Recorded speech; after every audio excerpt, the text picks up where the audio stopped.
Man, I just finished up an in-house, and it was great in-house training with this big auto group. And one thing that really stood out to me is how many salespeople are having a challenge dealing with failure, with going out and talking to customers, and that customer leaving and going to another dealership and buying that car for $200 less, and they drove 100 miles to save $200. Well, look, business isn't changing. Business is reverting back to what it was in 2019. And I think one of the most important things as a salesperson is making sure you have that attitude. Make sure you take a checkup from the neck up before you take that next up.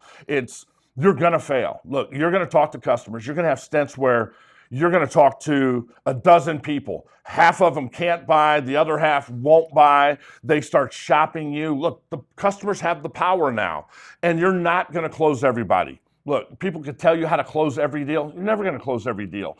I think what's so important for us as salespeople is that we don't let that customer that we didn't sell, whether they were tough, whether you spent 2 hours and they couldn't buy because of the credit, whether they were too buried in their trade.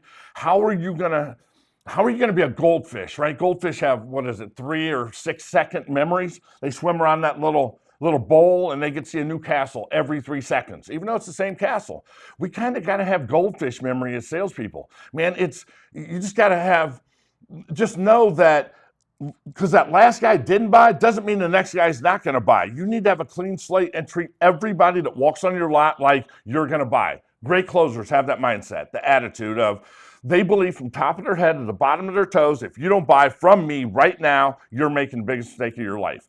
Doesn't mean you're going to sell everybody, but you have to believe that. So you need to work on having that goldfish mindset, having that 4SW. Some will, some won't. So what? Someone's waiting. Next, and just get out there and give every customer everything you have. Look, the next customer you talk to has nothing to do with the last customer you talked to. That guy that comes in and kicks your teeth in and treats you like crap on a Saturday morning and then leaves without buying, if you let that guy affect you, it could cost you thousands of dollars. 8 hours later, you're still bitching about that guy that left without buying and treated you crappy.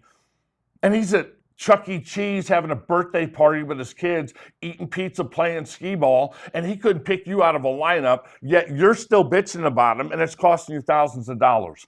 Be a goldfish. Focus on the next customer. They deserve an exceptional buying experience, and you owe it to them. And it starts with making sure you have the right attitude.